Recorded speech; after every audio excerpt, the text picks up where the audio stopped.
entendu ton extrait, la réponse est oui. Est-ce que tu es un raciste qui passe ton temps? Je m'en fous à la limite du racisme, on peut tous être racistes, mais toi t'es pas simplement raciste, t'es un suprémaciste juif.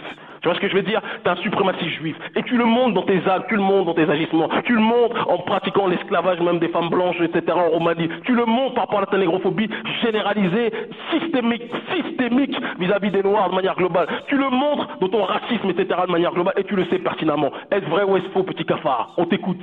Allez, à toi. 1, 2, 3, je m'appelle le petit cafard sioniste, Ulcan ou Uncan, je tabasse ma femme, je tabasse ma femme, je tabasse ma femme, j'agresse des vieilles dames, j'agresse des enfants. Allez, vas-y, on t'écoute. Alors, tu as quelque chose à dire? Allô? Allô? Oh, mais tu passes un mauvais quart d'heure, hein, dis donc. On t'entend pas bien, mais tu voulais venir dans notre radio, mais dans notre radio, c'est nous les patrons, petit cafard. Ça te gêne, ça, hein? T'es fâché, hein, cher ami? T'es fâché, fils de monsieur Gilles Chély? Tu es fâché, cher ami, hein? Ou de madame Brigitte? Tu es fâché? Là, c'est moins marrant maintenant quand tu es en face de moi et de ne pas pouvoir avoir la possibilité d'exprimer ta négrophobie comme tu le veux, petit désaxé. Tu es fâché?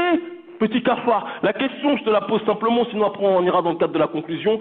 Est-ce que oui ou non, petite raclure, tu t'excuses pour tes propos négrophobes, espèce d'enfoiré? Si tu ne t'excuses pas, tu dégages de là. Tu n'as aucune place ici. Tu crois que tu vas menacer la famille des gens, tu vas te tenir des propos négrophobes, tu vas menacer Sabrina, tu menaces Foral, ou du moins tu essaies de menacer Dieudonné, tu essaies de menacer Joel Corbeau, et tu crois que tu vas venir ici, c'est la bar mitzvah, tu vas dire ce que tu as envie de dire, tu vas étaler ton racisme, ton suprémacisme juif, te poser une question, est-ce que tu t'excuses, espèce de raclure, pour tes propos raciste, négrophobe et suprématie juif? Oui ou non? Oui ou non, espèce de raclure? Ah, mais tu perds ton temps là, qu'est-ce qui se passe? Réponds oui ou non, il n'y a pas d'écoute-moi bien, tu donnes aucun ordre ici, bouffon. Tu donnes aucun ordre, si t'es pas sur viol vocal avec tes petits 13 ans, dont on va en attraper d'ailleurs quelques-uns qu'on va ramener au commissariat d'ici la fin de semaine ou en début de semaine prochaine. Cher ami, est-ce que tu t'excuses oui ou non? On t'écoute, vas-y. Ah bah c'est, je peux parler, je sais pas. Ah bah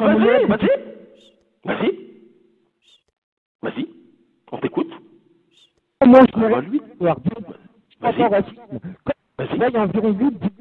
Moi, personnellement, je ne crois pas qu'il y ait 10 comportements. Donc, à partir de là, la théorie de la race ne peut pas exister. Qu'est-ce qu'il raconte là? J'ai pas compris, tu parles en hébreu? Je comprends pas ce que tu dis. Essaye d'articuler, t'es pas sur viol vocal avec tes petits, où tu dis toutes les 5 secondes fils de pute ou je sais pas quoi. On comprend rien à ce que tu dis. Essaye d'articuler. Grégory, je sais que t'as pas été loin dans ta vie. On peut ne pas aller loin à l'école, mais on peut être un grand autodidacte, mais toi t'as pas l'air de maîtriser grand chose. Donc essaye d'articuler, essaye de développer ton intellect, la connaissance de toi-même, la connaissance d'autrui. Allez, articule. Donc la théorie des races de je ne sais trop quoi. Tu dis la théorie des races, mais tu dis que tu parles des noirs comme des singes. Tu as dit cet après-midi sur viol vocal que les noirs n'avaient pas la même odeur que vous. N'est-ce pas? Et d'ailleurs, j'ai envie de te confirmer que j'ai pas la même odeur que toi. Ça c'est certain, espèce de gorille. Tu vois ce que je veux dire? Donc, quand toi, tu te permets de dire que tu ne crois pas en théorie des races, en même temps tu dis que les noirs puent, que les noirs n'ont pas la même odeur, n'ont pas la bonne odeur, c'est quand même à mourir de rire, t'es d'accord avec moi? On t'écoute, Grégory. Qu'est-ce que tu vas dire là-dessus? Allô? Allô, Grégory? Allô, Grégory? Grégory, on t'entend pas. Qu'est-ce que tu racontes? Qu'est-ce que tu racontes? Est-ce que tu t'excuses ou pas? Allô? Est-ce que tu t'excuses ou pas, Grégory? Mais pourquoi tu mutes? Là, tu viens de me démuter. Mais pourquoi je te crois? On comprend rien à ce que tu dis. Mais je t'imite, je me moque de toi, c'est ça que tu veux dire. Mais il y a de quoi se moquer de toi? Est-ce que t'es un dégénéré? Tu es un désaxé? Tu es un rigolo? T'es quelqu'un qui n'a pas toute ta tête, t'es un drogué? Tu t'es fait arrêter pour détention de stupéfiants? Tu passes ta vie à droguer, tu passes ta vie à tabasser ta femme, tu passes ta vie à agresser des vieillards, tu passes ta vie à engager des roumains pour faire la